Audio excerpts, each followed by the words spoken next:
makes people truly fulfilled? Is it love, family, success?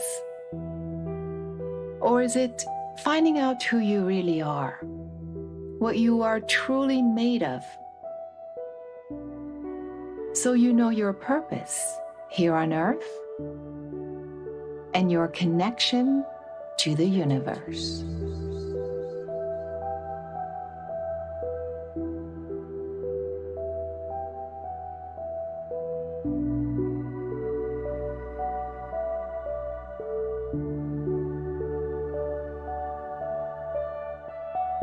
We exist as physical beings in a physical reality, while our mind is in constant communication with unseen forces in unknown worlds. We are the visible part of a potentially infinite, invisible realm. How do the two worlds, mind and matter, coexist, collide, and interact? Because the energy is all around us, and energy is all connected to all different types of energy, you can communicate with all types of different things. Stop facing. In your head, you just need to think, please may I turn my energy on, or anything like that, a trigger of energy, and then just turn it on. And to Joseph.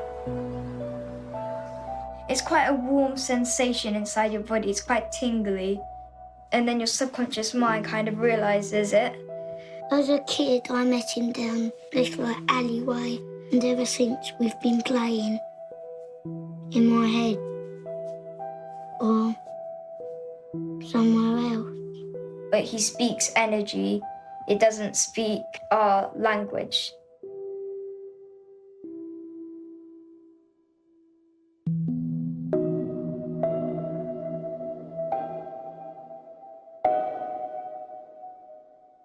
Like many children, when I was young, I was very, very sensitive.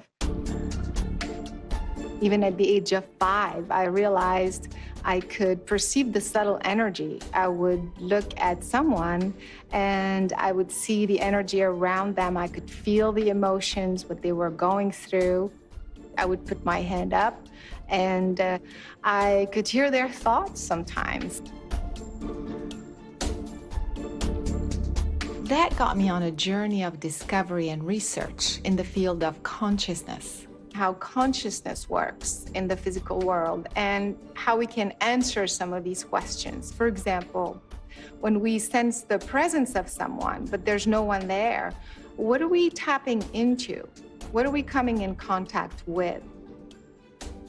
How can we perceive an event before it happens or remotely at a distance? Is it possible to change the chemistry of your body or even your DNA?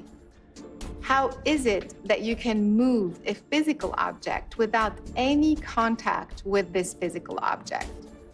Or use your consciousness to see without your physical eyes?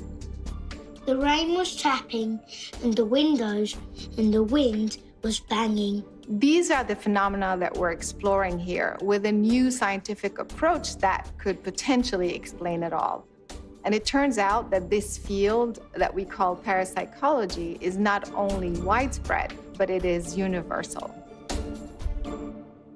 I have about 100 articles published in journals, and each one of those usually reports between 1 to 5 or 6 experiments.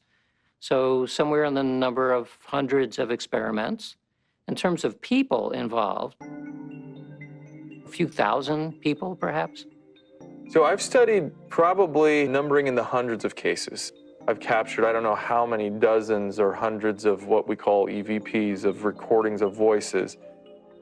There are actually many credible institutions around the world that have dedicated many years of research in this field of psi phenomena, or what we call parapsychology.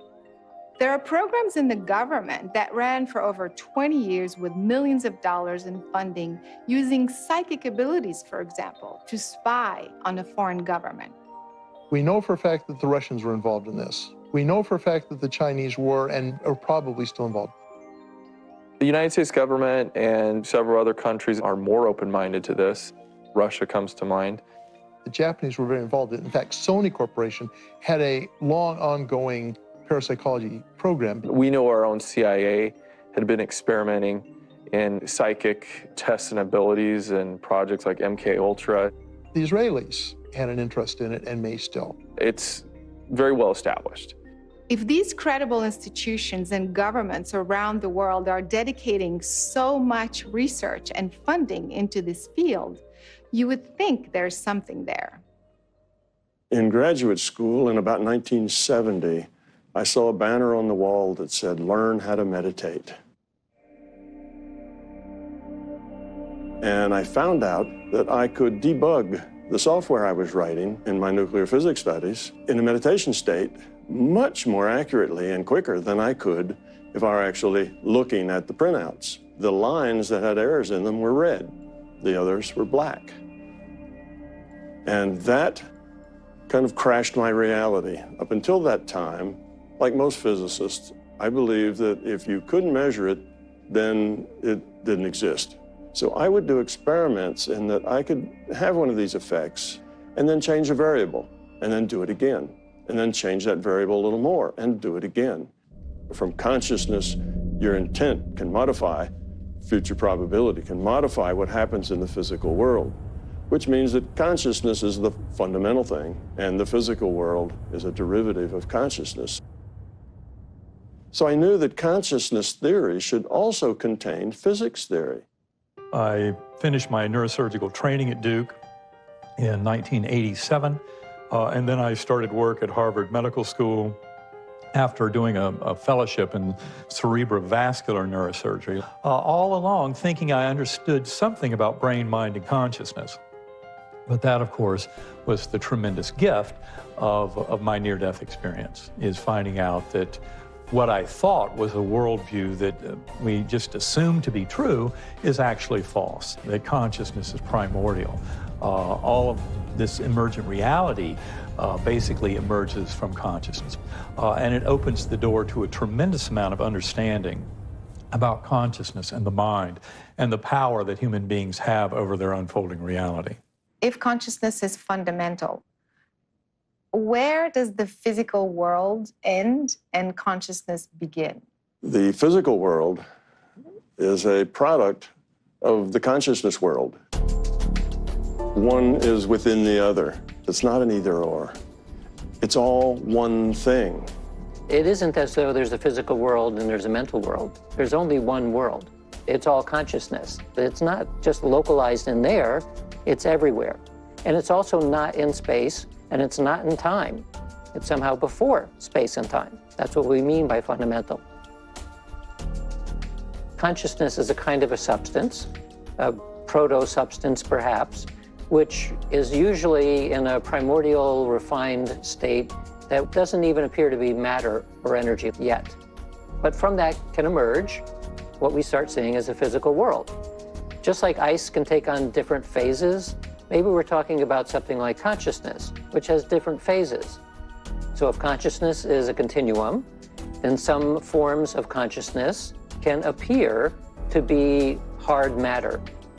Physicists of the 20th century in 1920 and 1930 pondered this quite a lot and concluded that consciousness must be there, even there was no direct way of detecting it. We could only see its physical effects. Consciousness as a whole can be described by the quantum attribute. It's just that the quantum attribute does not follow Newton's laws. It's not physical. It's an entirely different part of the description of matter in the universe. If the physical world exists within consciousness, how come we can see one and not the other? We see physical reality, and we think that we are physical bodies walking around in this physical reality. What we are is consciousness. We are pieces of consciousness playing avatars in a virtual reality game called this physical world. So a consciousness comes here with no memory. So when it logs onto its avatar, that avatar is all it knows. So all of its experience is experienced with that avatar, with that fetus, with that newborn. This is an apple, this is mama, you know, this is the door, this is my house. It just learns how to interpret the data. What's really happening is that the computer is sending this individuated unit of consciousness a data stream. That's how reality is created. I do believe we live in a virtual game, but I don't necessarily believe that we live in a simulation. Yes, I do. No.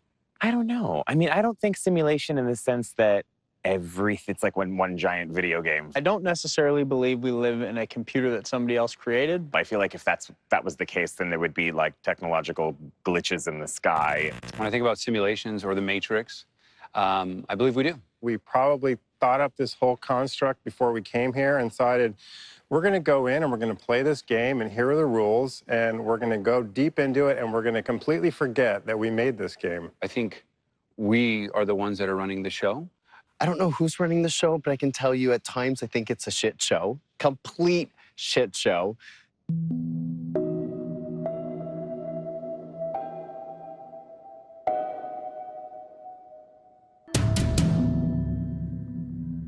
The waves that describe matter are basically spherical and surround the matter. But consciousness waves, which exist in the same quantum space, are now spiraling. Let's focus on the spin attribute because it is an attribute that is shared most intensely with the overall structuring of matter in the universe. My body has a whole lot of protons and electrons in it, and those produce a joint wave of great complexity that's describing my anatomy. Can you imagine that the description of spin in the universe starts with a global spin of the universe, which then restructures in more local spins, which have a memory of the initial global. We see all the galaxies rotating, and the stars in the galaxies are all rotating. The planets around the stars, like our Earth, is rotating once every 24 hours, and so on. Some of that rotation is a memory of the initial rotation. Therefore, the universe is imbued with this enormous description of rotation, from atomic matter scales to the global scales of galaxies and their clusterings and buoys and the overall structuring of matter in our universe. Consciousness waves do share this attribute of spinning and rotating, and our minds can begin to interact with this. If the universe is based on spin and consciousness waves and can connect two minds, how would we demonstrate that in real life? I was at Fort Meade working as a Mideast analyst. What I didn't know is I lived next door to the operations officer and training officer for the remote viewing unit.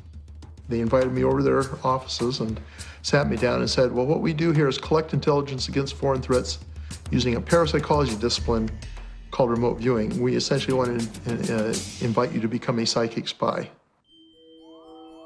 The U.S. intelligence community had been following what the Russians were up to and the Soviets and discovered they were pursuing parapsychology pursuits. And so the CIA was obligated to check this out. And at a certain point, they were having such good success that the CIA said, we ought to be using it against the Russians, and at that point then it went operational and they started collecting intelligence against the Russians using remote viewing, and the Chinese and a bunch of other people.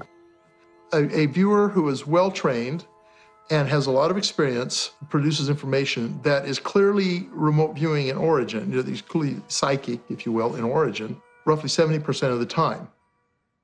Because of the Soviet aggression, I have asked the United States Senate to defer further consideration of the SALT II treaty. In the 70s, when Jimmy Carter was president, they were trying to figure out how to base these missiles so that the Soviets couldn't take out our missile systems.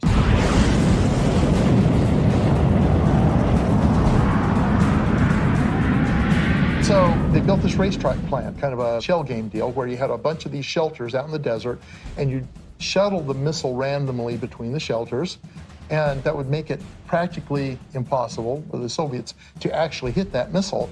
Problem was, we had to find out if there was a way that the Soviets could beat the system. And so the SRI, Stanford Research Institute folks, did a study, and they were able to identify 100% of the time where the missile would be. And that information was provided to Carter, and Carter canceled the basing plan because it became obvious that there was a way of beating it. I've directed that no high technology or other strategic items will be licensed for sale to the Soviet Union until further notice. It did affect policy. It did affect a high-level government decision. And there is actually a letter from John Warner that confirms this. If there is such a thing as a psychic spy, I was curious to learn how the soldiers may have been trained to spy on the Russians. Actress, producer, and inspirational speaker Rachel Brooks Smith, who is well familiar with mind-body work, was fascinated by the subject and decided to give it a try. So, Paul. Hello. Good to see you again. Thank you. We saw each other at that conference. When I met you, I thought Rachel would be fascinated by the remote viewing. I am very fascinated, very excited to learn. I believe so much in, I guess, all of our superhuman abilities that we have that are untapped. And I am on such a path to discover those and strengthen those and share them. So I'm just, yeah, I couldn't be more excited. Interesting, the term you use, superhuman. I like to think that it's normal human. I love that, yeah. But that our society hasn't recognized the fact that this is part of normality. So remote viewing is an interesting thing. It's a way of focusing your subconscious mind. Your subconscious mind knows the answer. It's your conscious awareness that doesn't. And so this serves to focus your subconscious mind, and then as you're going to write this stuff down, that's a way of bringing that into your conscious awareness. You're trying to get your subconscious talking to your conscious awareness. I've tried to narrow it down to very core elements to give you at least a flavor of how remote viewing works. I would love to try. Okay. It's like a crash course. Yeah, right. It's a crash course. Every molecule, every atom that's here, we have over here. After a few hours of intense training with Paul, Rachel felt ready for the next step. What we're going to do is call an outbounder experiment. So Caroline and a couple of other folks will pick a target outside of here where we won't be able to know what it is. Then they will go to that target and they will interact with it as best they can. Maybe they can touch it or feel it or smell it or ride around it, whatever it is. Meanwhile, we'll be back here. You're going to go find them consciously. You're going to send your consciousness there to find where they are, and then you'll report on the location where they're at. And if you pick up on it, you'll report on the things that they're doing. Okay. Yeah. So just to clarify, you don't know where we're going. No, I have no idea. So are you ready? I'm ready. Are you ready? I'm ready.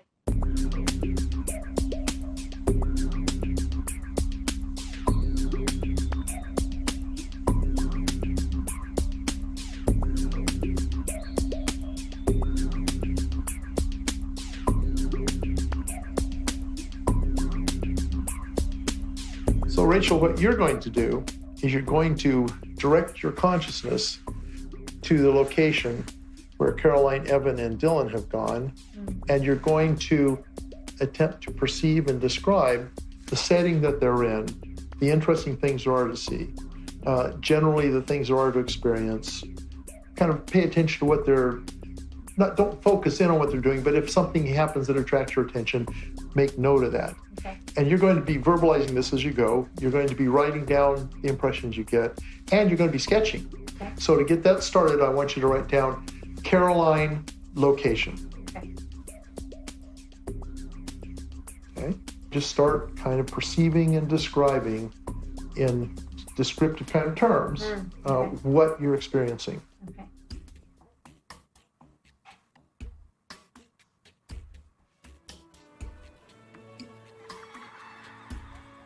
I see laughter. Okay, so you hear laughing sounds. I heard laughing sounds. Yeah, just put down laughing, that's fine. Okay. I also feel like I see black lines. Okay.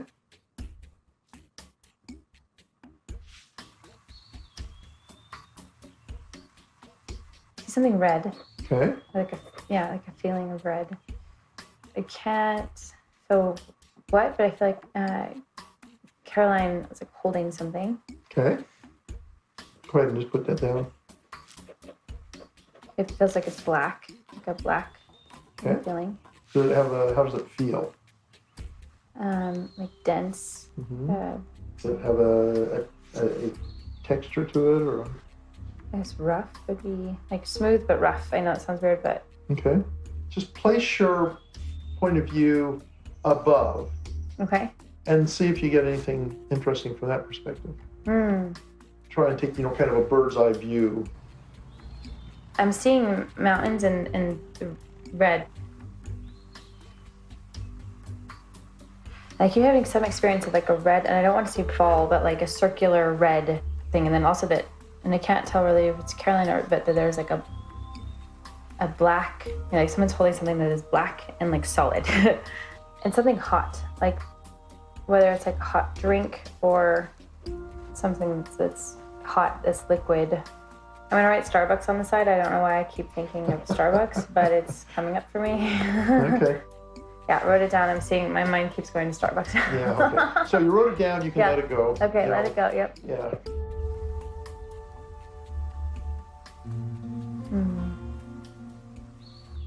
Doesn't feel like there's noise, like it's just like noise going on.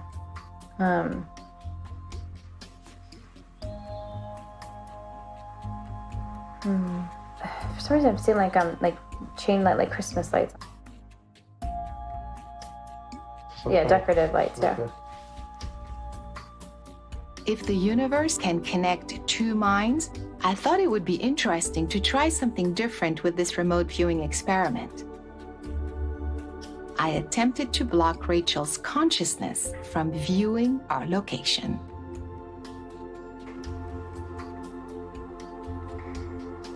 I'm just kind of going back to what I know, Okay. That sounds like a good place to end. Go ahead and write end down. Okay.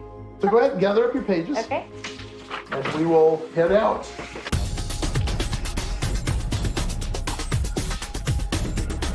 Oh my gosh, this is blowing my mind. Like, this is insane. Lights, I wrote down lights.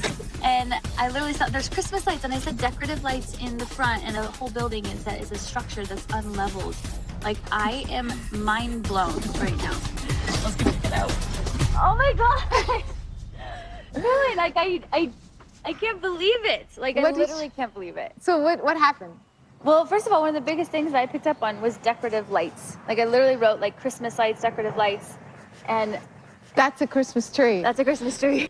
And right here you can see I wrote lights, Christmas, decorative. The first thing I did is I walked all the way to the Christmas tree. I kept saying this like kind of reddish color, and obviously like all the buildings are red. Are red. Amazing. But I also said, remember the circular thing like for the carousel? I said there's this red feeling that's like almost like a circular feeling. That is that.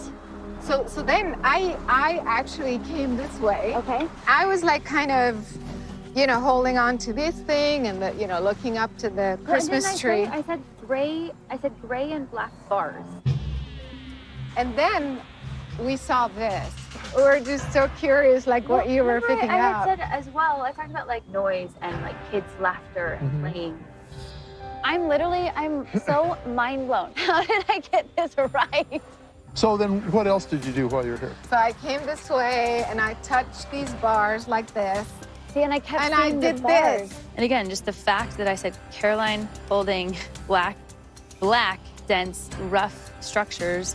And then later, like I even drew bars down here. Like I drew black bars and I kept feeling and sensing that. At one point, I came up with like Starbucks and I was like, nope, I'm gonna write that on the left side. Like I wanna get rid of that, And over here on the next page, you can see I wrote Starbucks. Was there a Starbucks involved? I don't know about. No way! Did you guys go to Starbucks? Yes. I should have warned you, don't take any side trips. She said, there's hot liquid involved. And then that led to the Starbucks thing, and I'm thinking, oh crud, did they stop at Starbucks? I should have told them not to do that. Towards the end of the process, so say the last 5 minutes or so, did you feel like you're having any difference in your experience and your perceptions? Were they stronger? Were they weaker? All I know is that there was a specific point when I felt like that's it. Like there's no more, whereas for a long time it just kept coming up and coming up and coming up. And then there was definitely a certain point where I didn't have any more. You know what I mean? There was just no more. That validates that she was at the target. Does that make sense? It shows that there's a boundary condition that you can interrupt the process with, which shows there is a process to be interrupted. Exactly. Right? This was a crash course. Yes. In just a few hours, and you've never been here before. What did you learn about yourself? I think it just reconfirmed for me the belief that we have so much more capabilities than we think we do, you know, and that I think if you can have an open mind and learn and try new things, I mean, who knows what you'll be capable of, especially after this experience. If we could all live just in more curiosity, not trying so hard, but just being curious about life and about our abilities, I feel like we could achieve so much more, as well as just experience and enjoy life so much more. When the CIA declassified the program, they conveniently left out all of the assessments from the people who used our material.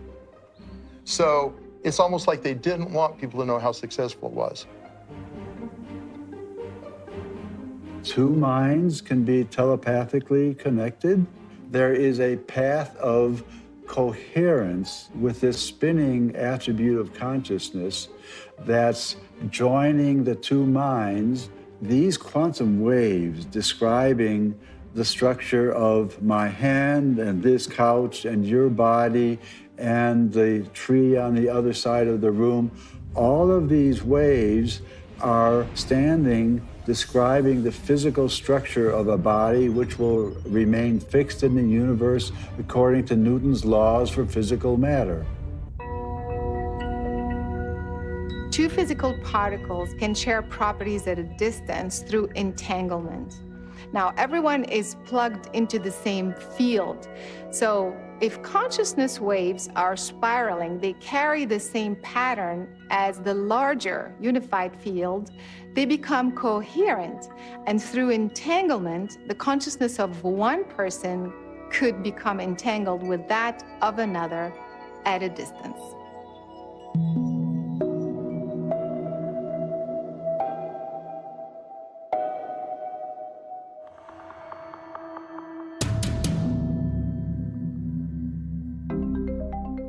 It seems that our consciousness may be entangled with the physical world and in many ways. If that is the case, then there must be physiological effects we could detect as a result of this interaction. When we reach 30 Dr. Dean Radin is chief scientist at the Institute of Noetic Sciences. He agreed to run an experiment with my friend Rod that would demonstrate the physiological effect of intuitive abilities. So what we're going to show you is a series of pictures, some of which will be emotional and some of which will be quite calm. All you need to do is look at the pictures because we have in front of you an eye tracking system that'll measure the pupil size of your eyes. And the reason we use pupil size is because it reflects your emotional processing. What we're interested in this is not how you respond when you're looking at the picture, but whether you respond before the picture actually shows up. It could explain many phenomena that we think of as psychic, because we're getting information about something which has not actually even occurred yet. In this case, we're using pictures because they're fun to look at, and we can take advantage of the emotional response in the eye, but it seems to work on any sensory level. So the hypothesis here is that my higher consciousness, which isn't bound by third world dimensional reality, senses what's coming, my eyes dilate. Whether it's other dimensional or higher self or other self, we don't know. I prefer to think of it only at this point in terms of unconsciously what is happening, and unconscious is reflected in physiology. Okay, so let's start it up, and it's going to go all by itself now, and we'll let you do it by yourself. Okay.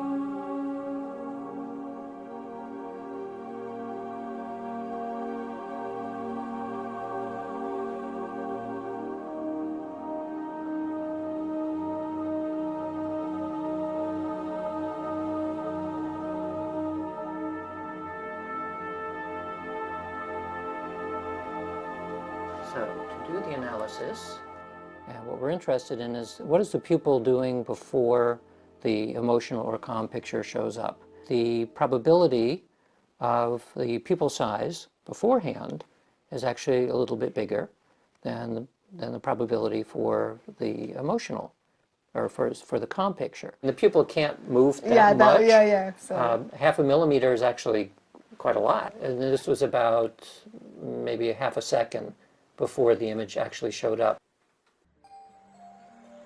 If we are able to measure the physiological effects of consciousness on the body, then we could also potentially influence a biological system, water, or even our own DNA.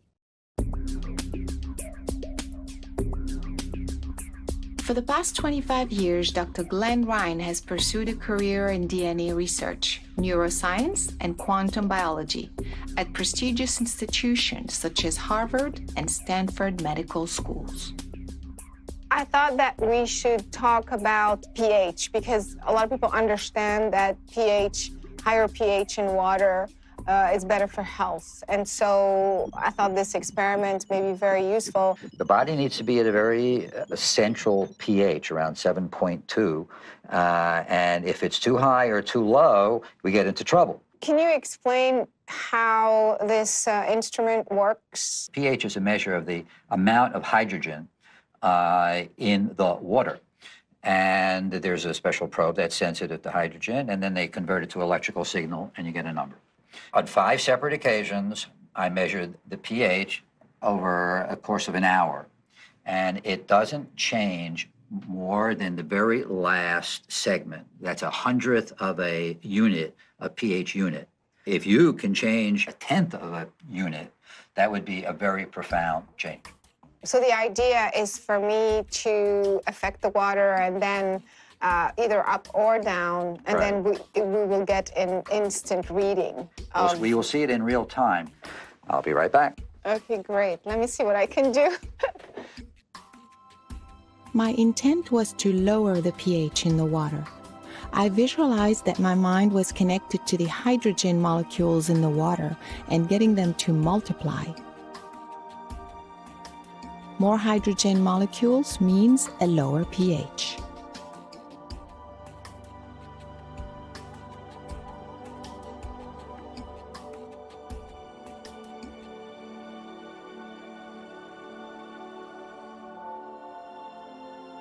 So we started at 757. 757. And I dropped it to 747. That's a whole unit. That's a large effect. The fact that you can change this particular parameter, the acid-alkaline balance in water, implies that you could change it in the body. The body has this amazing intelligence. It knows what it needs. So the fact that you can create an environment with your consciousness and your thoughts and your intention that pH can change at all would allow the body to change the pH in the appropriate direction that it needs. The dogma is you can't change your body chemistry by thinking about it, but the implication is that the intention and the imagery that you use can be used to change your own internal pH. And yes, just let your body do what it knows is the optimal direction and magnitude for change. Let's do another experiment, which is different from the pH meter. I have a special device here. It's called a potentiostat. This allows me to take a measure of the conductivity of DNA itself. DNA is very sensitive to human consciousness from my own previous research. The experiment to see is if you can influence the conductivity. Okay, first sample of DNA, and now we're going to do 3 controls in a row. Okay, I'm going to write control here. This is going to be Control 1. Control 1. So what we're actually doing now is we're calculating the experimental error by looking at what happens to the DNA when there's no intervention. In this case, we're doing the 3 controls at 3 different times. Then we're going to do it a 4th time in a row, and except you're going to intervene. Okay. So we know what the variation will be, and the experimental error, as I was saying before, will be if there's no intervention. Okay.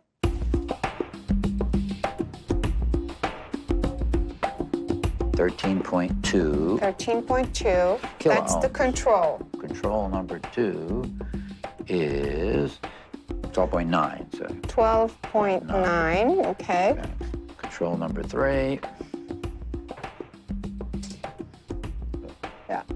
12.46, so the average is 12.9. 12.9 kiloohms. So if you now are able to, with your consciousness, resonate with this and either get it to go up or down, then we'll be able to measure it. My intent was to increase the electrical conductivity. So I visualized that my mind was producing an electrical current in the DNA at a very high speed. Okay, I think I did it. It felt like it responded very quickly. That's why I kind of stopped. Okay, so here is the magic number we're looking for. And it's way down to 6.5. Yeah, I felt like it responded very quickly, and it was, Wow. It's like I zapped it or something. So that's what I'm saying, Yeah. 6.5. Let's do it a couple of times. And this is the same sample. 6.5 50, kiloohms. 50, right. Oh, and that's gosh. Okay, so here's number 2, and this one's measuring at 6.37. The fact that there's such a huge difference so quickly, it's almost like there's no question that something happened. Am I correct to say that? Absolutely. I mean, right? I mean, Right. like, how could it jump from 12 to 6? Okay, I mean, and this one this is now, is again the now third. rating 6.2. Okay. That's a large, robust effect demonstrating that at least your consciousness is able to resonate with and change the electrical properties of DNA. And the implication for the audience is that if you can do it, then we can do it, and with our own intention, we can heal our own bodies. My theory is that you're just projecting energy, and whether you project it into a test tube, or whether you project it into your own body, or whether you project it into my body, it's the same phenomena. It's just a different target receiving the energy. I've actually done comparisons using DNA with different machines. Certain machines were better than others, but always the human consciousness was better at resonating with and changing DNA. When you say better at resonating, is it faster, more efficient, more powerful? Which is it? All of the above. Faster for sure. From my own research, I can certainly say that an electromagnetic field can affect water and takes at least 12 hours to do the same effect that you did in 12 seconds. So if nothing else, human consciousness is much more efficient. It's empowering as humans to know that we can heal ourselves, that we don't have to rely on a drug and we don't have to rely on a machine. And that's considered legitimate science, the ability of the mind to influence the body. They've discovered that the more the DNA is capable of conducting electricity, the faster and stronger is its ability to self-heal. So we've just demonstrated that my intent or my consciousness literally changed the conductivity, therefore affected the molecular functioning of this biological system, the water or the DNA. Yes, you're changing the molecular level, but you're also changing the quantum level, which underlies everything. And then you change the atomic level, then you change the molecular level, and then you change the structural level. So it doesn't matter whether our physical bodies are made of physical matter or electromagnetic energy or quantum energy, because with consciousness, which underlies all of those fundamental energies, you can change them all because it is at the heart and source of all these qualities which make up the human body. Our consciousness communicates with our physical body, but our cells also have a way of communicating with us on many levels and in different ways.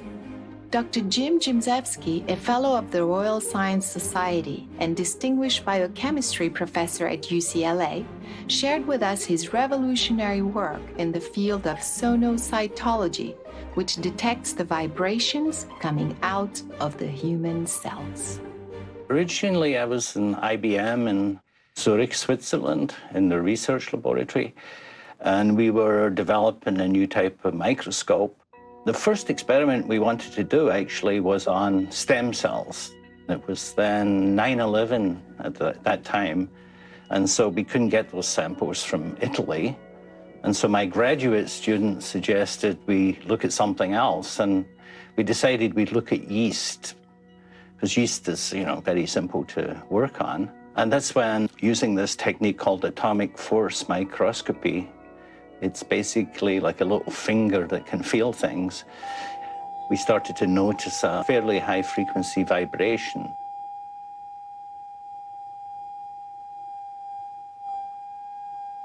The first thing I thought it was some kind of noise in the system. So we kept doing different experiments and established it was a real effect of the live yeast cell. The technology we use employs a thing called a cantilever. It's like a small flat lever. And at the end of that lever, there's a tiny tip. And when we bring that tip in contact with a yeast cell, the tiniest motion, even on the level of subatomic motion, is picked up by the cantilever. We use a laser beam, we shine it off the end of the cantilever, and that amplifies this tiny motion so that we can record it. Let's just, for the sake of argument, say we take one cell. Inside a human cell, there will be a lot of mechanical processes going on, transporting nutrients, moving things around. There will be motion of the DNA. All of these things can occur essentially at different rates. So the end result is complicated motion on a very small scale. You mentioned that the healthy cell has a continuous harmonious sound, but then the diseased cell has an erratic sound. We can treat them with different chemicals that affects the molecular motors. That caused this strange process where the cell was singing.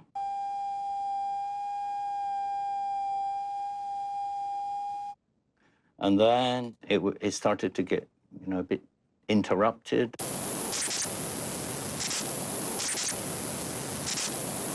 And so it was a process until it stopped. So if you look at a dead cell, for instance, you will effectively hear something like a white noise, like shh.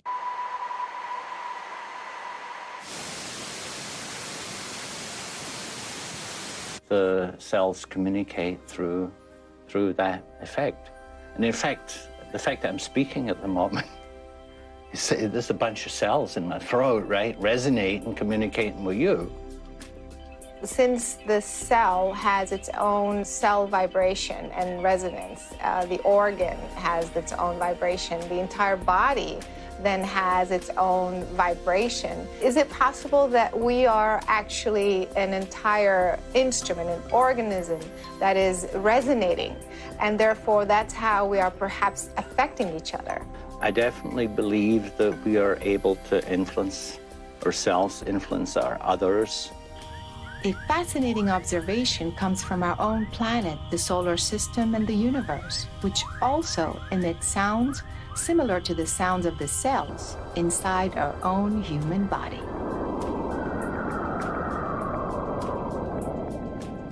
The thoughts that we have create sounds in other people, in ourselves. It affects our organs, and it affects other people's bodies and organs, and create different levels of vibrations that will trigger consciousness effects in another person, and can affect their health and all kinds of things from that. The power of that unconditional love to fully influence everything in our existence if we're simply open to it, if we're resonant with it in our kind of loving heart consciousness, if we resonate with that loving force. And I do think that if you're a good person, and you really just kind of give all that stuff out there, you look at everything in a positive manner, so everything that comes to you is a positive. I also think it keeps your body healthier. You have less stress when you open yourself up to positive things rather than dwelling in what's going to go wrong.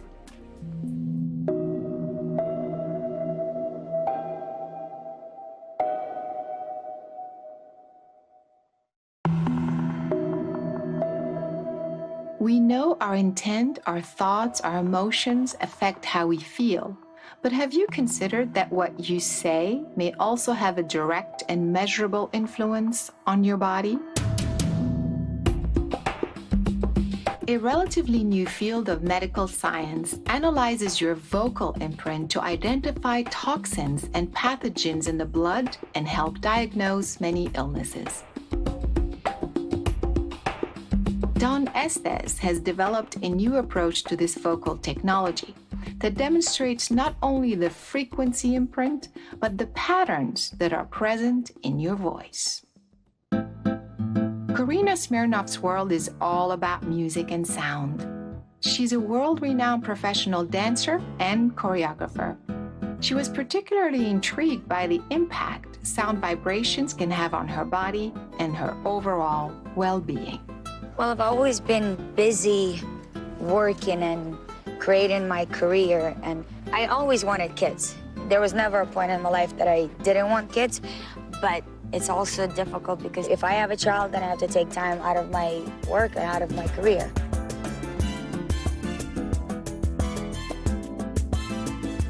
I'm gonna introduce you to my friend. Okay. And then we'll see what happens. I'm just gonna let you discover it. You'll see what I mean.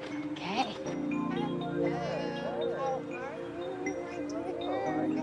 Karina, why don't you tell us about your life? Well, my schedule is really, really busy. I travel the world internationally constantly. I do 14 to 16-hour days. I always feel like there is never enough time to do everything that I want. So what you're actually going to be doing today is you're going to be doing a new technology called the portical, which you express yourself into. So we take the voice in, we analyze that, and at the same time that that's happening, I'm plotting this pattern on this screen. Most people use this technology as an intention machine, an intention manifestation machine. I want to speak my intentions into it, and I want that to come true. So we'll have you put that on and flip it around that way. Perfect. Can you talk about something that's really, really bothering you right now? At this point, the only thing I'm missing is having my own kids, having a family. I feel like I'm running out of time to have a child where my parents can also get to enjoy their grandchild, where I'm not a mom who gets, to pick up her child from kindergarten. They start thinking, is that your grandma? Okay, so Dawn can show you how these are real patterns that are inside yourself. Yeah, well, the first thing I noticed about this is all of her outward radiance has kind of gone away. We see more again of these oval shapes that are vertical ovals, which means there's a lot of focus on the potential more so than the imaginary. So on this horizontal plane, you got a lot of energy tied around time. So, Karina, when you look at this pattern, how do you feel? It's busy without structure. Chaos. Maybe. So, why don't you switch to something you really, really love? Something that's working in your life that you want more of. I do what I love. I get to travel the world. I love traveling. I get to experience different countries, cultures. So I love that, and I enjoy that tremendously. And I'm also doing a lot of things with the kids. I have a big kids program that is taking off really, really fast. This is like having a dream come true. In terms of work and where it's going, I couldn't be more grateful and happier. Great. All right. So now we see a lot of harmony going on in there. We've got a lot of circles outside of the center there. That really brings your energy out into the environment. And it's going to have a tremendous effect on people. Well, it's a responsibility to self as well as to other people, to be able to stay in the right state of mind, to stay positive. What's your favorite color? I've always loved yellow because I find that it's happy, it's a ray of sunlight, it's warm, it's life-bringing. It's yellow. Yellow is happy. Great. And tell us about your least favorite colors. My least favorite is dark burgundy, like that dull, not even dark, like dull burgundy. I find it stale and flat and old. This is interesting. When she was saying yellow, I saw more You yellow. saw more yellow here. And then when she was saying burgundy, there was more burgundy. So if I want to feel happy, I should wear more yellow? She doesn't even have to wear yellow. She could say or think yellow. That's true. That's what we were talking about earlier. It's what you say is what reality is. And that's the hardest thing for people to really get. Well, thank you very much. This was incredible. It was very eye-opening, and I learned a lot. I believe the experience today not only enhanced, but it kind of proved that we create our reality. So if there's something that we want, we need to project it out there. We need to manifest it. We need to at least give ourselves the platform to create it. There is something more to a human being other than just a physical being. It's kind of like a fingerprint. It's like each one of us has a individual everything. We have an individual fingerprint, we have a voice print, we have brain frequencies and heart beats. Your heart shows how you're feeling about things. Your brain shows how you're thinking about things. But your voice does that immediately. When you say it into the real world, you make it real. And if you say it enough, it will become real. Reality actually starts on the other side. A lot of scientists that are beginning to see this see it as a mirror universe. Any real thing that's on this side in the direct space we live in that is not 100% its true self, it hasn't totally actualized yet, it still has a potential self, a missing part that's still on the other side. Those two components are discrete, but intention has the ability to reach across that veil and consider these actual and potential components and bring them together. And as soon as it brings them together, a little string shows up over here on this side. You have these automata as the most primary basic level of reality that when added together by intention, they become strings, which become primary particles, which become atoms, which become molecules. The molecules come together and make up cells. The cells come together and make up tissues. The tissues make up organs. The organs make up superorganisms like humans, stars, star systems and galaxies and that sort of thing.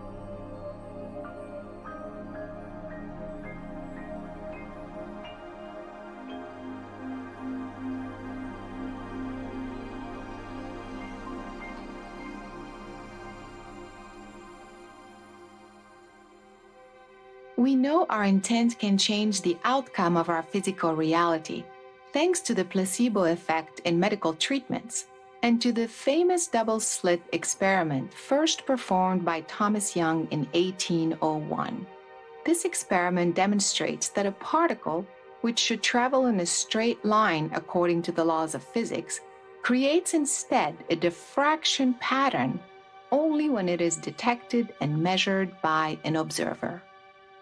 Now that's called the observer paradox. Why is it that when an observer doesn't look, you get particle distribution, 2 lumps of particles behind each slit, and when the observer looks, you get a diffraction pattern. The particle doesn't exist, you see, until some player gets that information of the particle being there in their data stream. Once that's done, it has to stay there. It has to be a particle from then on. So it acts like a particle. That's what brings it into this reality. It becomes a part of the physical world. Then anybody else that looks there will see that same thing. It is actually very empowering to think that we live in a physical world that hasn't happened yet. It is your observation. In other words, it is you. It is your consciousness that is reaching into the world of probability and bringing it into existence. Our voice contains the patterns of our thoughts and emotions, while our brain is registering and storing these patterns in the form of EEG waves.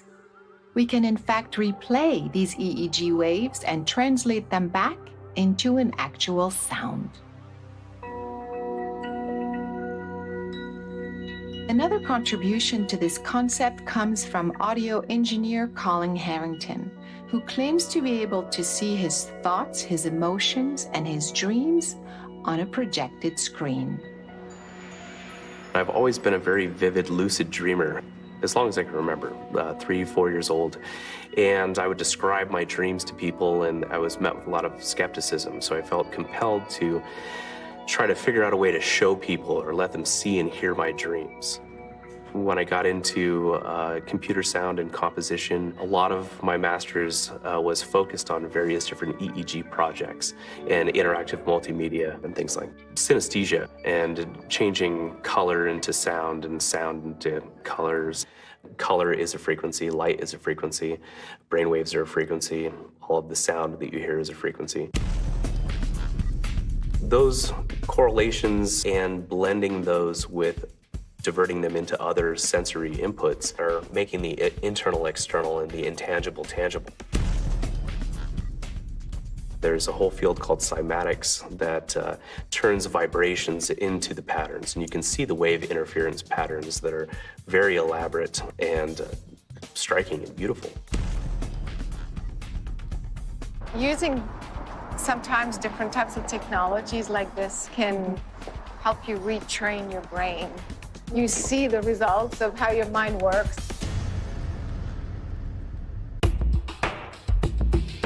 Naomi Grossman is one of the most creative actors I know. She applies various mind-body techniques in her acting career as well as in her real life.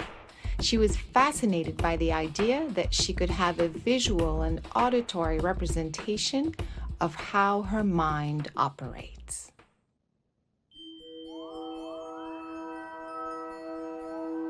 It's a one-to-one real-time response. So as your mind is evolving and changing based on your mood and your alertness, it will generate music in real time. And I can run that into pretty much any instrument that I want. So we'll be able to hear a representation of your feelings. Oh God, I'm scared. There's a little bit of saline solution on this. Okay. It's nothing strange. It's used as a conductor. Oh, I like this look. It's definitely a little futuristic. Yeah. So this will be a little bit better of an example if you wanted to stress yourself out. Go for the stress.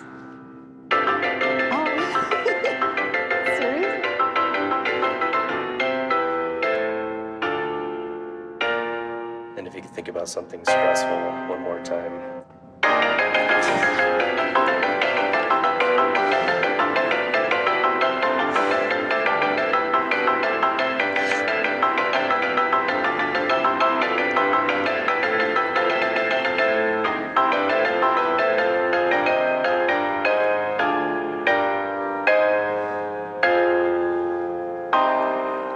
So I think we can see an incredible range.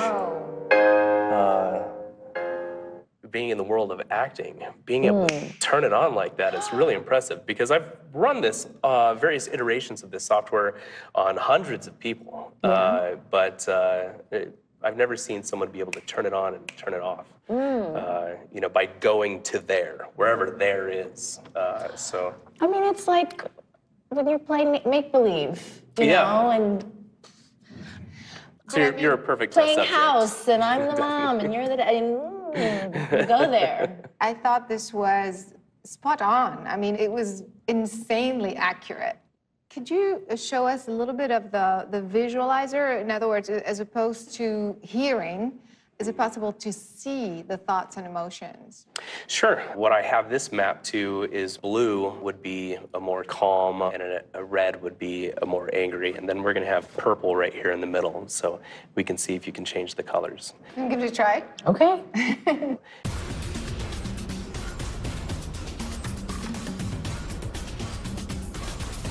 Stress.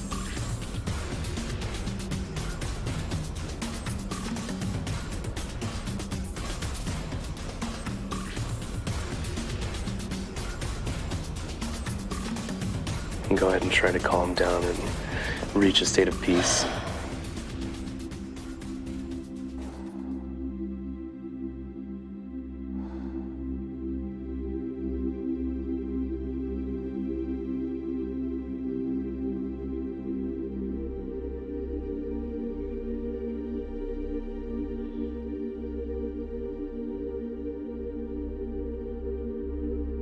I really love the one-to-one real-time relationship here. It's amazing. So did I go red and then did I go blue? Oh, yeah. Absolutely. I've spent plenty of time going red in my mind. Whereas going blue, you know, I have less experience with that. And it was fun. I enjoyed, like, going to Jamaica and, like, feeling the sun on my skin. It can be a conscious decision with training. You obviously have a certain aptitude for turning yourself calm or turning yourself angry that most other people may not have right off the bat. But it's something that you can learn even if you don't have that kind of focus.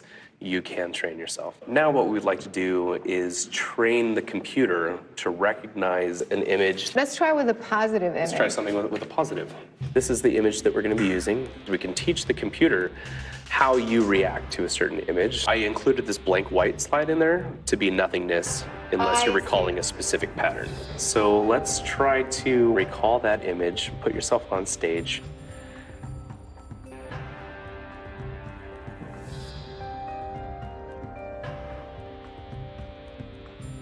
And then think of nothing. Nothing.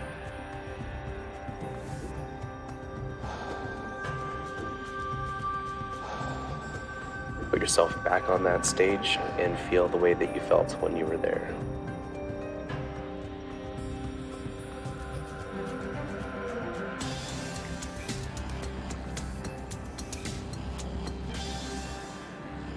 Wow. It's crazy. It reminds me of that expression, when it rains, it pours. It's no wonder that, like, when things are going well, they go really, really well, or vice versa. Like, those times when you know, I booked 2 national commercials and got a boyfriend all in 1 week. It's like, well, yeah, I'm putting something out there.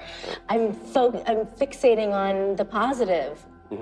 And it just goes to show, like, we need to flood our brains with positive images.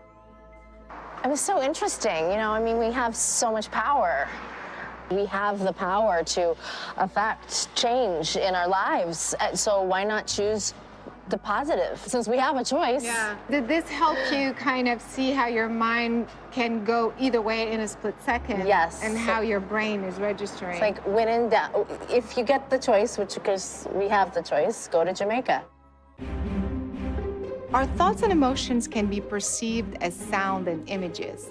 Sound can be turned into an image, as in the biological sonar that is used by several kinds of animals, whereby the animal emits a sound that resonates and echoes back a visual description of the environment that they're in. In plant life, studies have shown that trees emit a frequency, and this is how trees can communicate with other trees about incoming predators or weather patterns. How could there be oneness with animal life, plant life, and the earth itself without a mechanism that allows you to maintain this oneness? If plants and animals can communicate through seemingly invisible frequencies, is it possible that humans could also be doing the same? We are surrounded by this invisible pool of energies and waves. We know electromagnetic waves, sound waves exist, but we don't see them. So the idea is, how much of these waves can we actually detect on this side of the veil?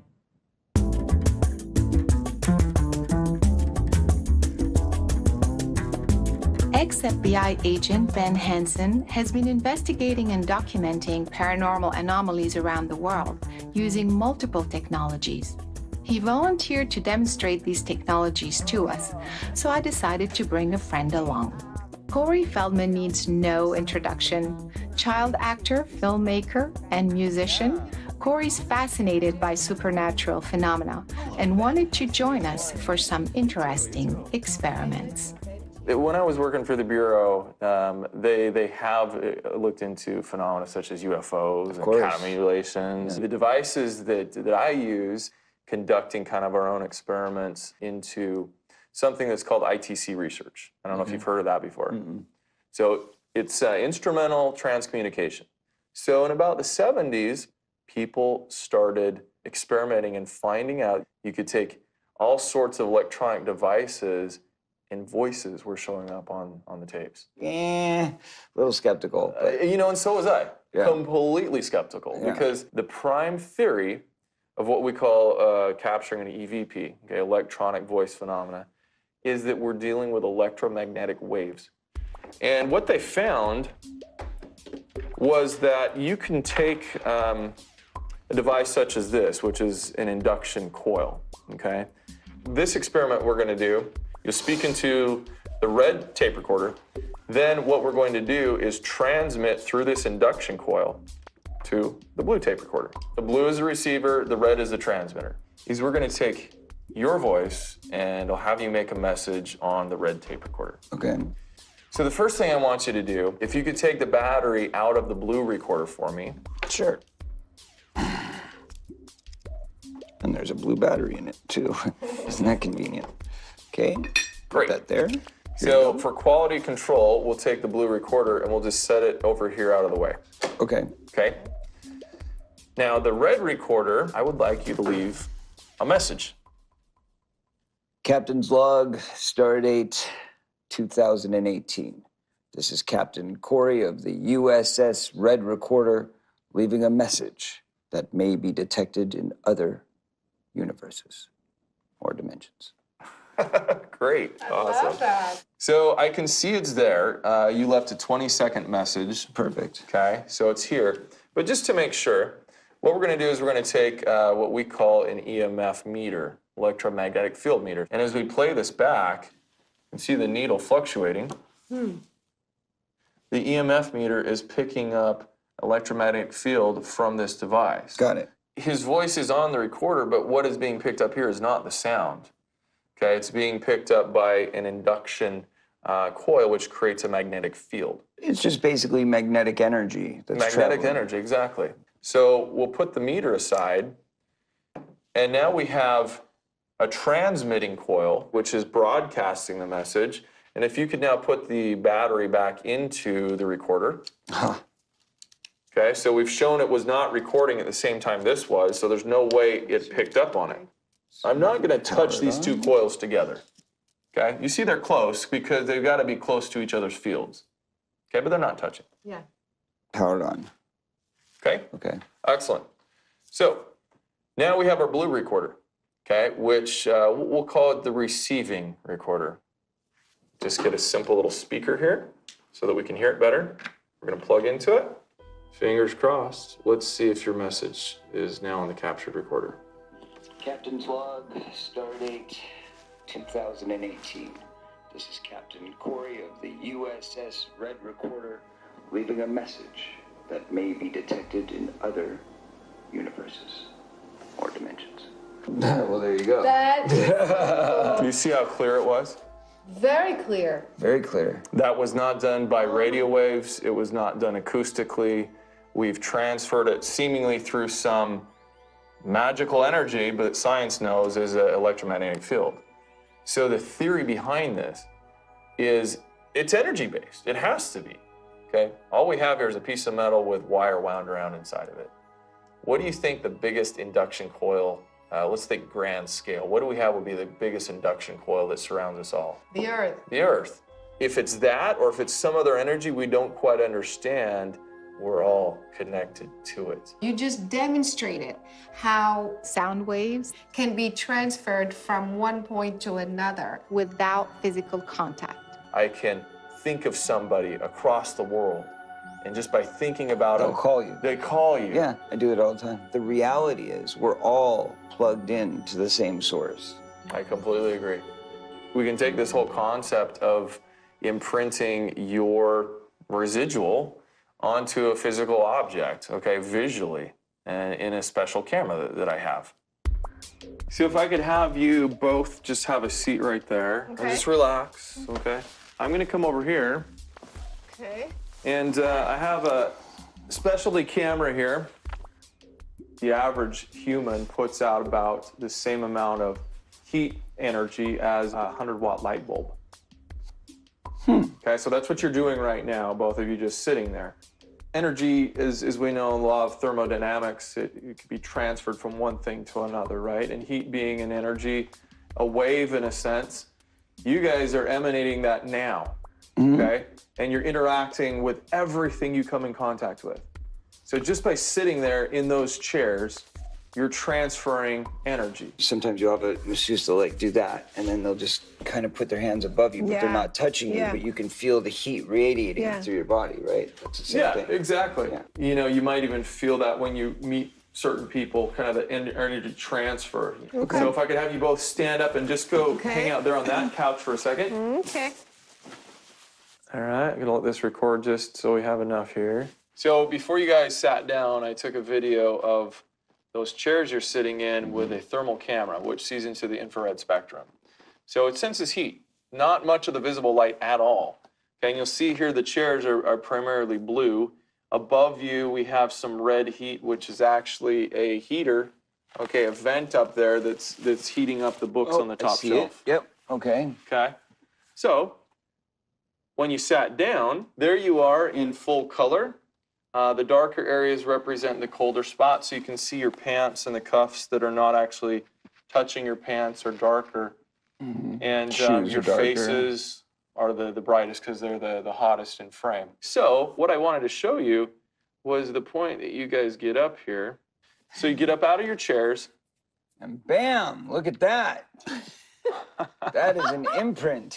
Woo. Yes, and that's some serious heat.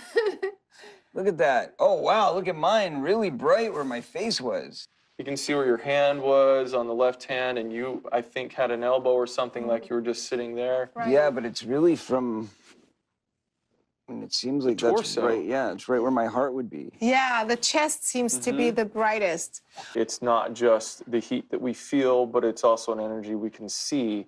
We affect everything in the material world with our energy. So if we have good energy and we're putting good energy out to the world, then we're going to get good responses back. But if we're putting out negative energy all the time, then you're going to have negative come in and affect your life that way until you make a conscious effort to stop. And once you go, I'm going to believe everything is good, everything is fine, it's all going to work itself out. And then all of a sudden things start to reverse themselves. I will never tell somebody with 100% certainty what I captured on this tape recorder or on this video is a ghost, an alien. I don't know that. I don't believe in ghosts, mind you, I never did. But there have been things that have happened where it makes you question it. All we know is it's unexplained. And it's something that we can't see, but it's being perceived. And somehow technology is capturing it. Obviously, I believe that there is much beyond this reality. I mean, I have many variations on that. So if we're talking about the spiritual realm, or if we're talking about the interdimensional realm, or, you know, there's a lot of different kind of understandings of what that means. We probably occupy the same physical space. So if we do, but we don't see each other or all the time, what would you call that? And a dimension is just kind of like the only word that comes to mind. So multiple dimensions, yes, I think it's very possible. The fact that people said, oh, well, this is God, I believe is just a limited capability of understanding at that time. What they saw in miracles and things that happened before them were unexplainable in any other way other than saying, that's God. Outside of the physical, I believe that there is an energy out there. I do believe there's a bigger force at play. Something's happening that's bigger than us. Beyond the body, once we leave our meat puppet behind, we go back to our actual true existence.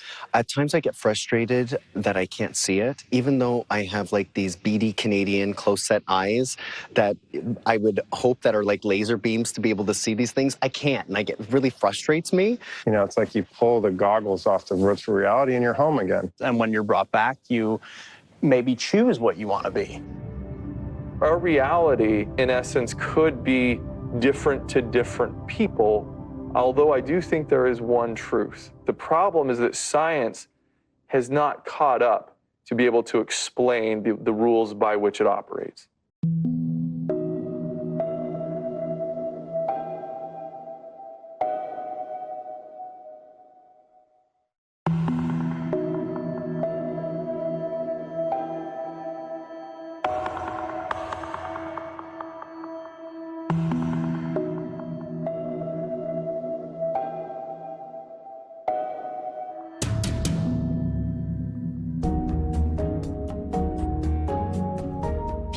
is short for psychokinesis. It is the ability to move a physical object without physical contact. I've been working with PK for the past couple of years with very interesting results. It is your intent that is interacting with the physical object that is getting it to respond. But the minute you let go of the result is when you get the result.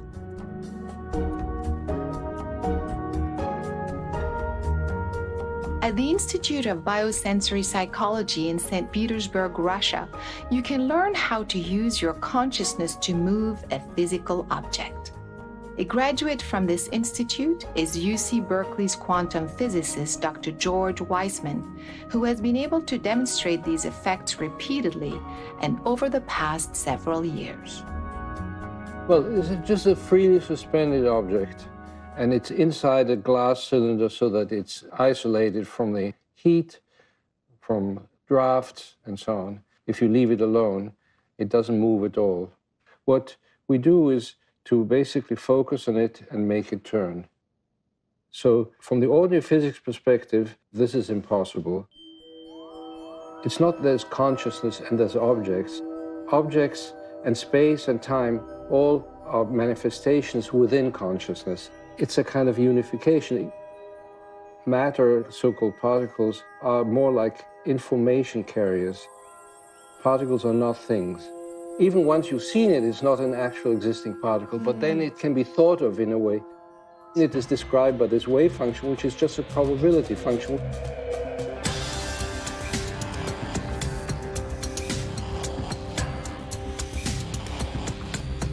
I asked PK practitioner and meditation teacher Sean McNamara to facilitate a session with my friend Rachel, who had never practiced PK before and was eager to try.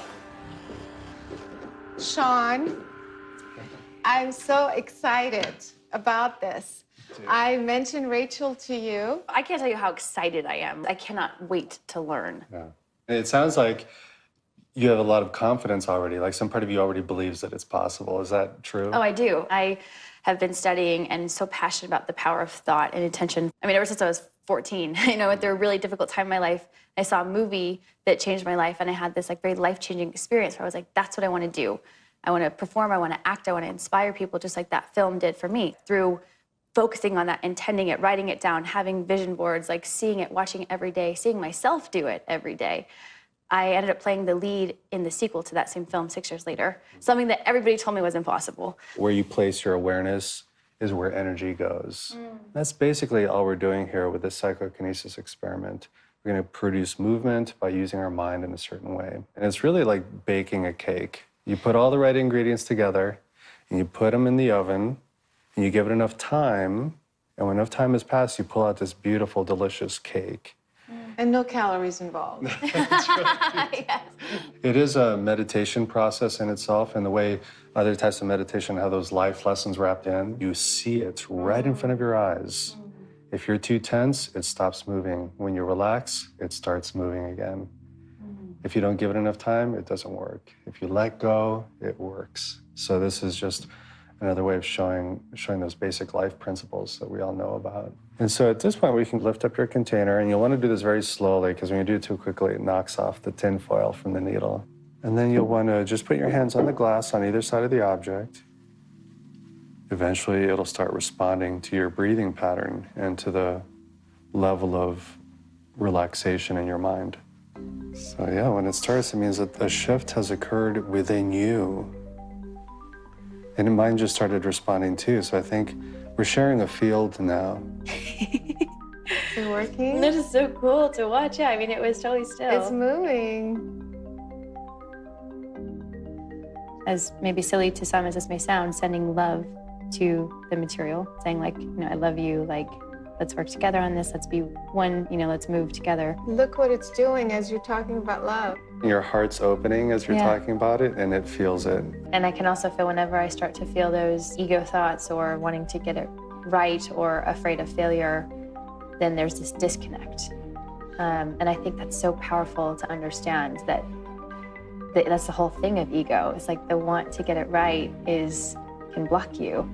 But when you just allow and be filled with love and energy. Like, amazing, miraculous things can happen. Rachel will now attempt to place 2 objects inside the glass container and see if she could perhaps influence one object and not the other. I was wondering if I am here, if I'll have more ability. Sure, keep going, because the other one Look, just it's started working. going. There you go. There you go. Clearly, Rachel's talented. I mean, that's like amazing. And it's her first time. This is the hardest condition to be under. Not only is it your first time, but you have 6 cameras on you. There are other people in the room watching, hoping, expecting. Yeah. These are the hardest conditions for anyone to operate under for psychokinesis. So congratulations.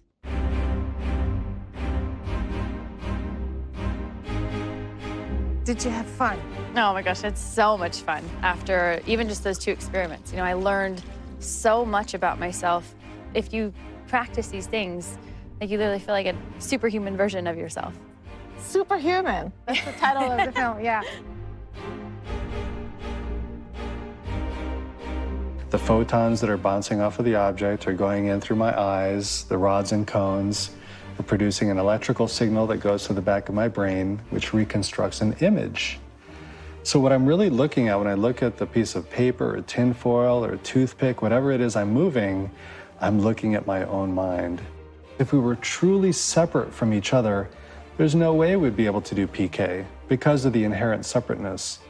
But if we can dissolve that sense that we're separate from everything and increase the sense that we're already one, then that makes PK possible.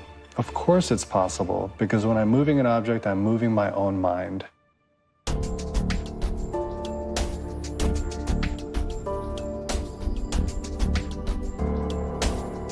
Dr. Mike Willicke is a professor of neurobiology from the University of California in Berkeley and a researcher at an NIH-funded laboratory. His interest in PK began after a profoundly transformative Zen meditation experience, which led him to alter entirely his model of reality. This is completely sealed from any electric. I started working with Mike in 2017, and I was most impressed by the scientific rigor he brings to the field, and also how far we were able to stretch the boundaries and possibilities of this methodology.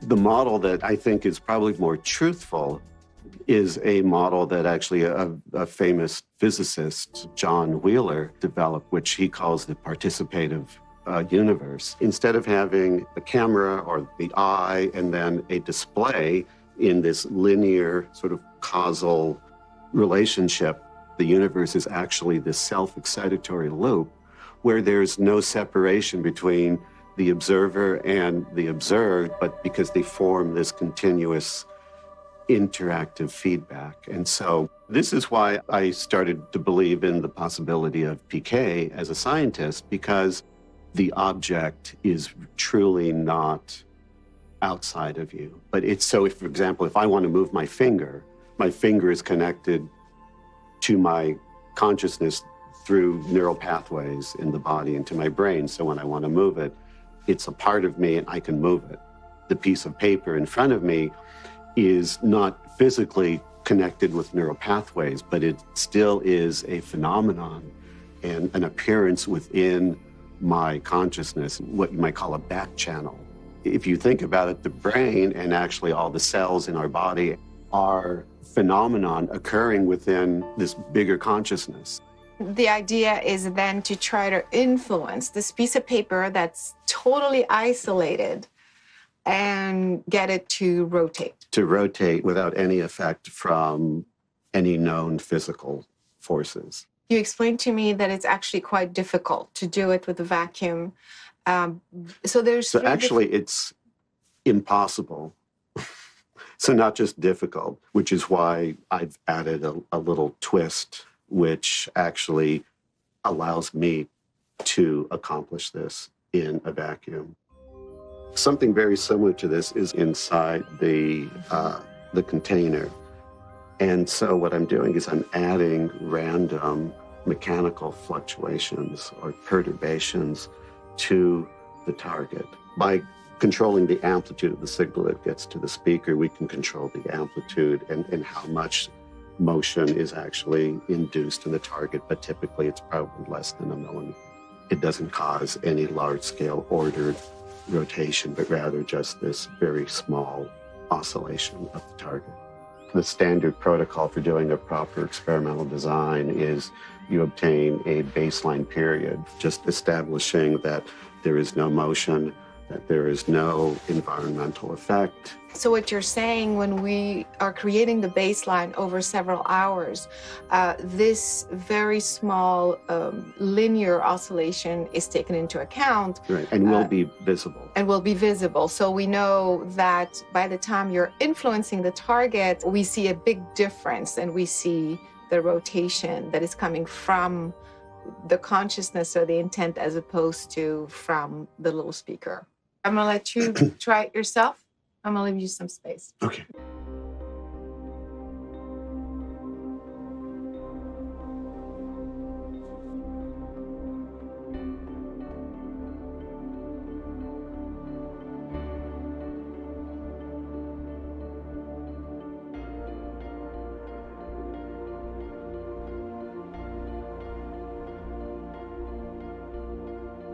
So Mike, how did it go? What happened?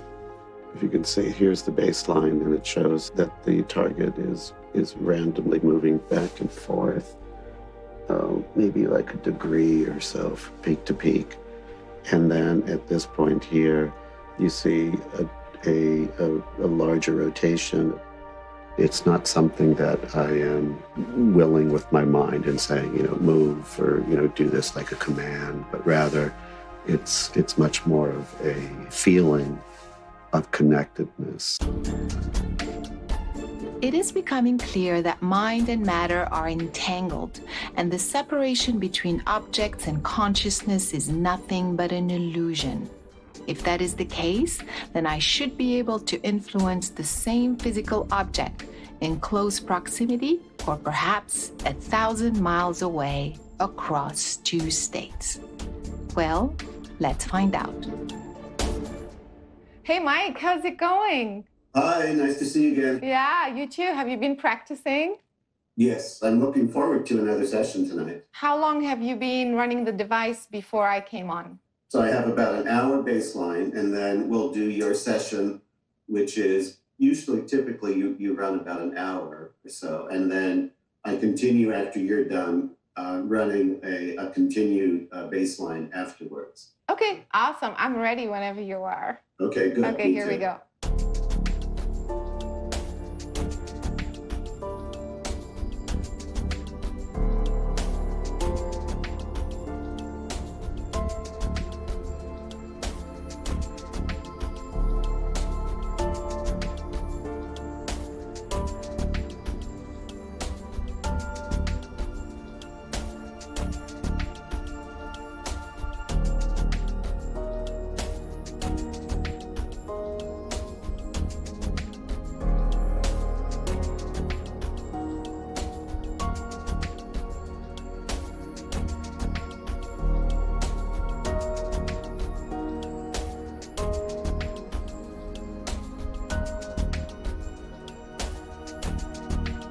It was just like turning. That's really something I haven't seen before, having it rotate multiple times in succession like that. Is it possible the people who are watching would say this is a fluke? Could this ever be a fluke since the baseline was established for so long? Typically, during the baselines, it's completely motionless and still. So I'm confident that the results we're getting are being really provided by your intention and not by any other kinds of environmental factors that could be influencing the target.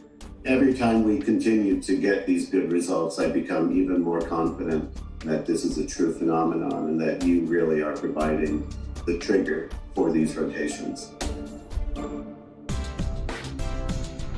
My theory is when we perform PK or any other mind over matter exercise, our consciousness switches the brain from linear functioning, firing randomly in different areas, to 100% capacity, whereby the brain functions as a whole. Anyone can do this. In fact, without knowing the anatomy of the brain, all you have to do is focus your intent on the center of the brain. And that information is then distributed through the corpus callosum to the two hemispheres, which allows you to understand what's going on, and through the endocrine system, which then allows you to feel what is going on. Because the brain is now engaged at its full 100% capacity, you can now perceive and experience things beyond the normal human range, meaning beyond time and space. If this is true, then we should be able to transcend any limitation of our physicality, perhaps even our eyesight.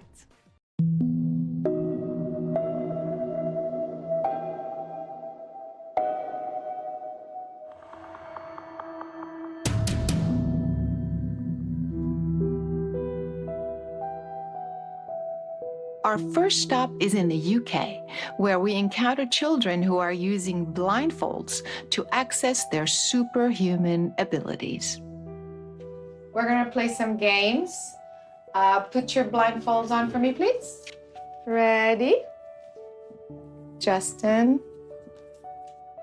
tell me what's on this card. Teacup.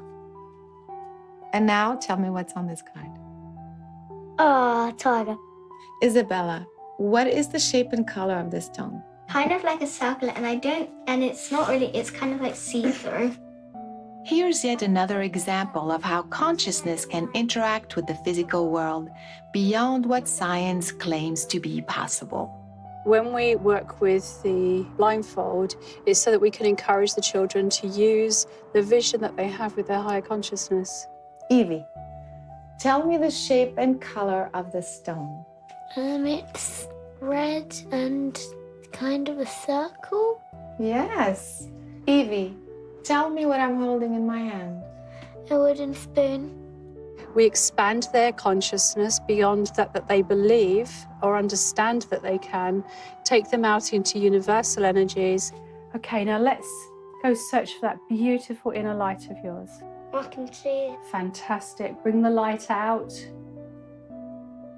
into the area around you, your light field. Good boy. Well done. I can see it. And then they can work with the higher consciousness, seeing, because they have the potential to see from every cell in their body. Now, you're going to read a line each.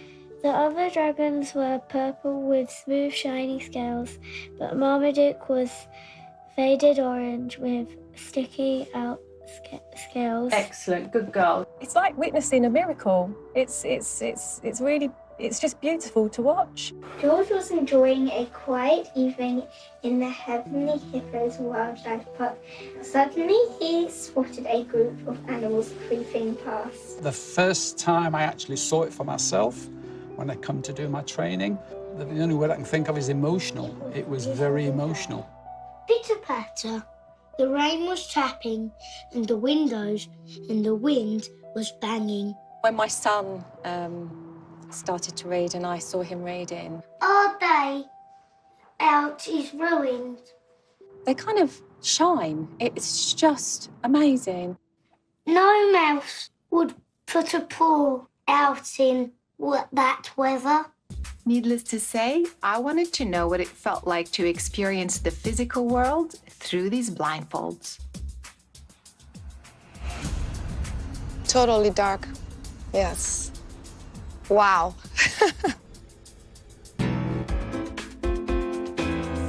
Witnessing these incredible children up close got us on a journey to discovering others around the world who are applying similar methodologies to achieve mind-blowing results. At MPUSA in Ogden, Utah, a blindfold technique called Vibra Vision helps you sense the vibration of various objects in the physical world. All physical matter in the universe is actually a form of energy that's made up of atoms. And those atoms are cycling or vibrating at a certain frequency. Practicing Vibra Vision gives us the ability to access our sensors and to perceive those vibrations, and then convert it into a usable mental image we call mindsight. Red, yellow, blue, yellow, orange, blue, green. We can see the unseen, to do things that are thought of as impossible. 8 of clubs, 10 of diamonds, 5 of hearts. 1, 2, 3. At MPUSA, folks of all ages demonstrate these incredible skills inside the academy and out in the real world. How about the grilled chicken and sausage gumbo? Gumbo. That's fair. How much do they cost again? To $29.98. Correct. And Colton, what were you just touching? These are fan boxes. All right. What color is that? That's it. Let's find the Lay's brand.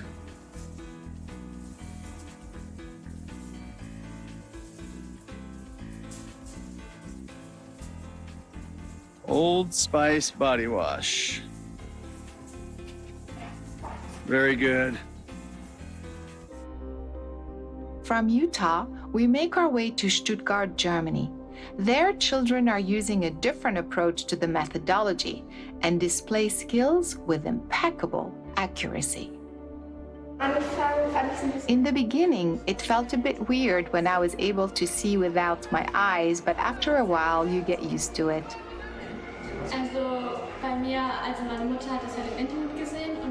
I was rather skeptical in the beginning, but once I learned it myself, my reaction was, wow, this really works.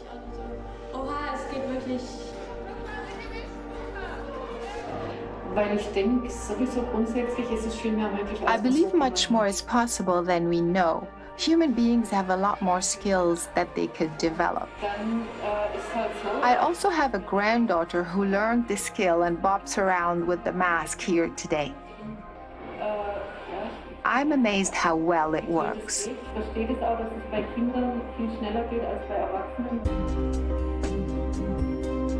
Groups around the world are using various techniques to achieve very similar results.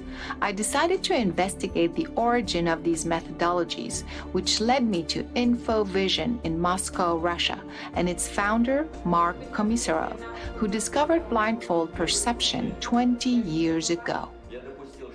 Постарался создать методику, которая, как мне казалось, могла бы активизировать эту способность.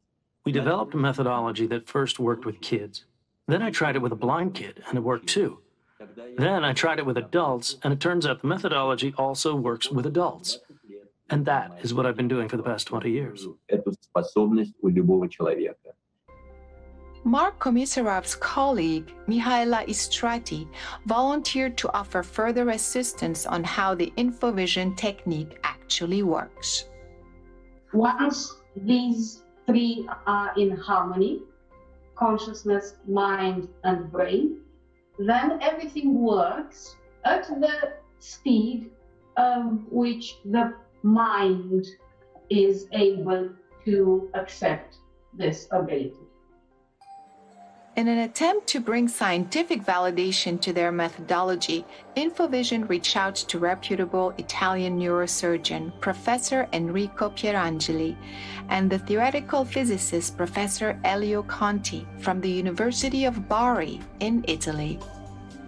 We prepared some masks. We prepared some masks with instrumentation, able to measure the quantity of light inside the mask. Once we were sure the quantity of light inside the mask was 0, the experiment was done. The experiment was done. 8, 4, 7. And the volunteers were able to read the words on the computer. The computer. 19. 42. Also, when they were asked in which color these words were written, they were also able to describe the colors. We just recognized this as a fact. Recognize that this is a fact. 5, 9, 8, 9. These methodologies can be applied to various eyesight issues such as Sylvia's advanced farsightedness, Radu's severe astigmatism, which had made it impossible for him to read. Ce întrebări ți-au venit în minte în timp ce citeai? Or even the blind who are now able to perceive their environment with more ease. Now we're talking about something that is not just to help you with your guidance system or sense your environment, but something that is incredibly practical and transformative. When I see the tears of a mother who brought a blind child and the child starts seeing after my seminar, that is what's important.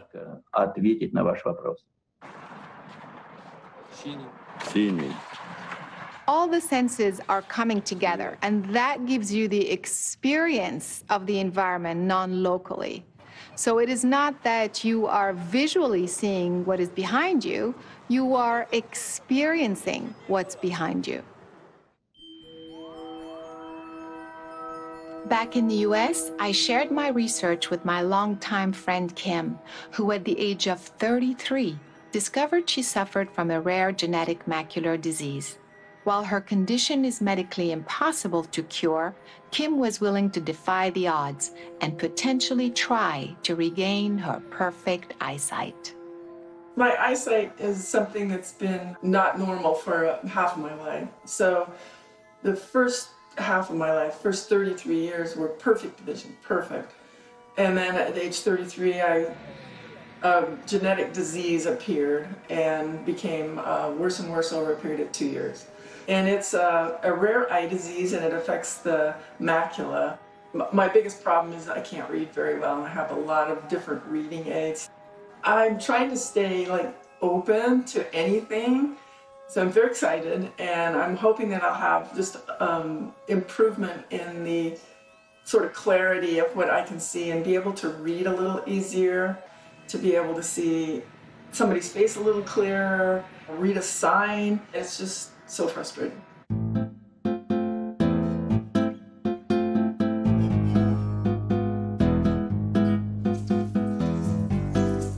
One of the things we did that was really mind-blowing was to wear a mask that completely blacked out all light. There you go. I'd like you to look around the mask in the darkness for the beginning. And sooner or later, you will start to see some little lights here and there. You sit there for a while, and then all of a sudden you start seeing things. All right, now I have a white dot. I started to see the whole, it was as if I was seeing the whole universe, all of the stars, all of the constellations. You could actually see the stars blinking, you could see meteors. Because I can still see the stars again. It was very cool. It's like you were, and so you could just sit there for a while and just enjoy the show. And then we started to use colored pieces of paper to determine if I could see colors. Yeah, so let's do like this. This is green. See if there's any difference in the colors. Here says purple, the opposite color. Mm-hmm. Here is red. Well, I couldn't see 100% of the colors. Some of the darker colors were harder to see. I could see colors. I just have to wait, and then it shows up. Which is kind of the point of the whole thing. You don't need your eyes. It's your awareness or your consciousness that actually is doing the perception. And it actually feeds to your visual system so you can then see it. So your consciousness sees it before your eyes see it, not the other way around. Everything's your attitude, which is your perspective, the way you go into things. It's just keep that attitude. Can do. I can do this. Anybody can do this.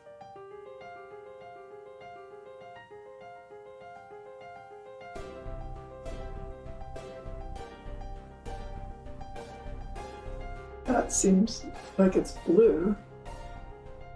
It is blue. Let's start with the mask. And I'd like you to set your focus as a periscope on the papers that I want you to see. Green. Excellent. Excellent. Looks like pinky, red, magenta, whatever. Pinkish Yeah, red. red. Excellent. Excellent. I got yellow. Yellow it is. Oh. Well done. Pink. Marvelous. It is pink. Oh, wow. My instructor would show me letters. She'd hold up little kids' letters, and they'd be in a color, and they're all capital letters. And I could actually see those. So, and that wasn't right here in front of me. It was, she's in Romania, so it's many, many miles away. I have a T. Amazing, Kim. That's what it is. Well done. Woo-hoo. Normally, if I pick up something to read, I'd get my magnifying glass and I'd assume this position. And this is really hard on my neck. It hurts, and I've had some neck problems from constantly doing the same pattern. But now I just pick it up, I look at it, and I just wait, and then I start reading. Okay, so now it's getting really easy. I used to take notes and just write as if like I used to write, and thinking I was writing well, but I wasn't. And so now what I'm doing is taking my time and seeing what I'm writing and making sure that each letter has a space around it, and so that I can now go back and read it, whereas before I couldn't see anything because the letters were on top of each other. Okay, this says, let's try this now. I am going to write in different sizes. So now I'm just deciding to pay attention, take my time, and now I can read what I write. Huge. The idea that seeing is not believing, that seeing doesn't have anything to do with it. It's more like you can perceive everything, the visible, the invisible, whatever. You perceive it with your consciousness and your awareness. It's not seeing is believing. In fact, it's probably the opposite, because your brain plays tricks on you through your vision and other things. So I think this is a huge concept that's applicable to everything. The blindfolds are an incredible tool that remind us that we don't actually see with our eyes, we see with our brain. But it is your consciousness that is reprogramming and directing your brain to perceive what you want to perceive and experience what you want to experience. This is what this is about, mind over matter. If the current scientific laws of physical reality were accurate and complete, then they shouldn't be broken, ever. And yet these laws are being broken every day, repeatedly, by hundreds of people around the world. The bottom line is this. No matter what you believe in, if you believe we live in a matrix and someone else's simulation, or if you believe in God or Buddha, or if you're an atheist and there's nothing beyond this physical world, the most powerful technology in the universe is consciousness. If your consciousness can change the chemistry of your body, if your consciousness can allow you to see perfectly without the use of your eyes, if your consciousness can allow you to move a physical object without physical contact, if you can influence an electrical device, an electronic device, or a computer nearby or at a distance, well then who's more powerful, you or the physical world? Consciousness evolves by lowering its entropy. It does that by making choices. And by those choices, the individuated units of consciousness can evolve, if they make good choices, toward caring, toward love, toward consideration, or they can make poor choices and de-evolve toward fear, self-centeredness. It's all about me. We live in a world where freedom and free will are part of the design. And within that, there's choices that can be made, and those choices have impact throughout the entire quantum field, all great distances from our thoughts, and how that bounces off and echoes out of the matrix, and how that bounces back and influences us. So there's a dialogue going on with that. So we sort of come to this world, and I guess in our materialistic sense, we want to forget about vibrations and things like that. We just want to think of matter and stuff. What part of your life has been the most significant? And I'll bet it's not the stuff. It's not the car, it's not the house you live in. It's there, and it's important. Yeah, you need your car to get around and so on. But what's really important in your life are your relationships, the caring, the love, the significance of connecting with other people. What am I doing here? I know I have to pass on my this, and I have to give my kids this, and I have to, you know, it's all of this stuff. Love, I think, is the main reason we're here. For me, knowing that that's it allows me to look at every day and just, I'm in love with life.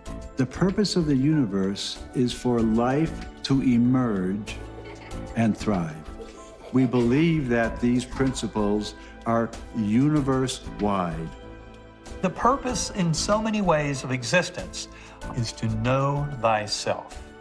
The self-awareness of the universe, this profound quality of awareness, of conscious awareness of existence, is inherent in the universe itself. Exploring your superhuman abilities allows you to discover your own potential, the mechanics of your consciousness. In other words, understand who you really are. As you think, as you feel, as you make choices, you contribute to the expansion of humanity as a whole. From a limited state of being to an elevated superhuman species that fits within the grand design of an intelligent universe. So now ask yourself, are you a superhuman?